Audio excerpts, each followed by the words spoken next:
अस्सलामुअलैकुम जी। Medical physics chapter चल रहा है रेडिएशन डोजीमेट्री का कंसेप्ट ऑफ एक्सपोजर। आज हमारा टॉपिक है एक्सपोजर के बारे में पढ़ेंगे। एक्सपोजर से क्या मुराद होती है, एक्सपोजर को डिफाइन कैसे किया जाता है।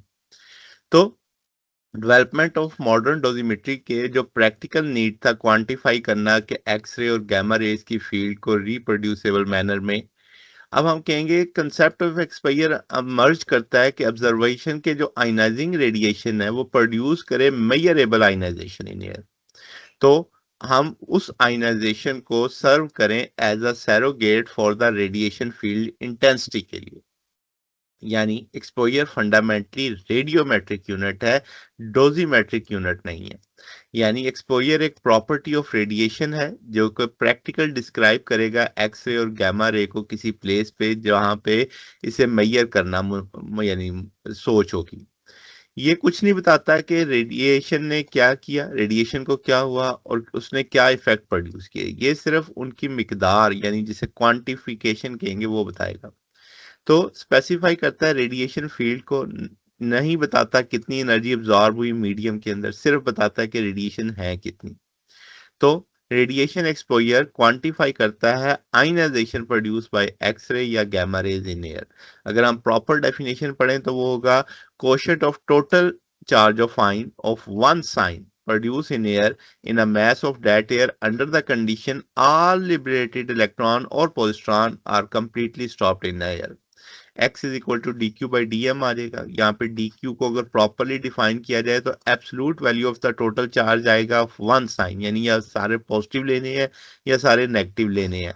इन एयर जब तमाम इलेक्ट्रॉन जो लिबरेट हुए फोटॉन से किसी volume of air of mass M D M, वो कंप्लीटली स्टॉप हो गए किस में, एयर में। और डी एम क्या है, वो वॉल्यूम एलिमेंट का मैस है। तो लिमिटेशन क्या है, हम यहाँ पे एक्सपोजर सिर्फ डिफाइन करवा रहे हैं एक्सरे और गामा रेज के लिए। ये हमें पर्टिकुलर रेडिएशन यानी चार्ज पार्टिकल जैसे किसी पार्टिकल के लिए नहीं बता रहा, इलेक्ट्रॉन प्रोटॉन न्यूट्रॉन के लिए इस्तेमाल नहीं होगा। इसमें सिर्फ स्ट्रिक्टली हम एयर को रेफरेंस लेंगे, उसकी वजह भी आगे चल के बताएंगे वाई सिर्फ एयर। एनर्जी लिमिट की बात करें तो हम कहेंगे जो एनर्जी आपके पास डिफिकल्ट हो जाता है एक्यूरेटली, फोटॉन की एनर्जी जो 3 मेगा इलेक्ट्रॉन वोल्ट से ज्यादा एक्सीड कर रही है, क्योंकि रेंज जो लिबरेट होगी इलेक्ट्रॉन की वो इतनी ज्यादा हो जाएगी कि उन्हें स्टैंडर्ड मेजरमेंट चैम्बर में कैप्चर करना ही मुश्किल हो जाएगा। फिर आईसीआरयू जो है हमारे पास इंटरनेशनल जो रेगुलेटरी है रेडिएशंस के लिए, उन्होंने आयनाइजिंग एबिलिटी जो इनडायरेक्टली रेडिएशन फोटॉन के लिए ना इसे डिफाइन करवाया। प्राइमरी जो फोटॉन इंटरेक्ट करते हैं via photo electric, Compton scattering, pair production और लिबर्टिंग सेकेंडरी इलेक्ट्रॉन जैसे कॉम्पटन इलेक्ट्रॉन और फोटो इलेक्ट्रॉन में होता है, ये इलेक्ट्रॉन आयनाइज करते हैं एयर को एटम को, प्रोड्यूस करते हैं आयन पेयर्स। और जो कलेक्टेड चार्ज होता है एक साइन यानी पॉजिटिव या नेगेटिव, वो हमें रिप्रेजेंट करेगा किसको, आयनाइजेशन को। तो अब इसमें जैसे वन साइन से क्या मुराद ली जानी है, वन साइन से मुराद है कि वहां पे पॉजिटिव भी होगा नेगेटिव भी होगा। तो अगर दोनों गिरेंगे तो डबल हो जाएगा। तो आयनाइजेशन होगी, जैसे मैंने कहा इलेक्ट्रॉन आयन पेयर प्रोड्यूस होता है, तो बोथ पॉजिटिव और नेगेटिव को काउंट करने से आयनाइजेशन दो दफा गिनी जाएगी। तो इसी जगह हर जगह पे लिखा हुआ है कि सिर्फ वन साइन से मुराद सिर्फ पॉजिटिव या सिर्फ इलेक्ट्रॉन। तो इसीलिए हम टोटल आयनाइजेशन सिर्फ एक साइन से ले लेते हैं। अब वहां पे हर जगह आ रहा है जब तक इलेक्ट्रॉन रुक ना जाए, तो इसका मतलब है कि एक्सपोजर जो काउंट कर रहा है प्राइमरी आयनाइजेशन की वजह से कर रहा है। सेकेंडरी आयनाइजेशन इसलिए कि अगर वो फर्दर चलेंगे वो मजीद आयनाइजेशन कर सकते हैं। जैसे कॉम्पटन इलेक्ट्रॉन फोटो इलेक्ट्रॉन जैसे वो एयर से ट्रेवल करेंगे एनर्जी लूज करेंगे, तो आयनाइजेशन प्रोड्यूस होगी आउटसाइड द वॉल्यूम, जो ओरिजिनेट होगी इनसाइड। उसे इंक्लूड किया गया जबकि वो आयनाइजेशन जो प्रोड्यूस हुई है inside by the electron originating outside is excluded. तो ये बहुत अहम एक की वर्ड है कि वो आयनाइजेशन जो बाहर हो रही है यानी आउटसाइड द वॉल्यूम हो रही है बाय द इलेक्ट्रॉन, उन इलेक्ट्रॉनों से जो अंदर से पैदा हुए उनको तो हम इंक्लूड करेंगे, मगर वो आयनाइजेशन जो इनसाइड इलेक्ट्रॉनों से ओरिजिनेट हुई आउटसाइड वो एक्सक्लूड हो जाएंगे।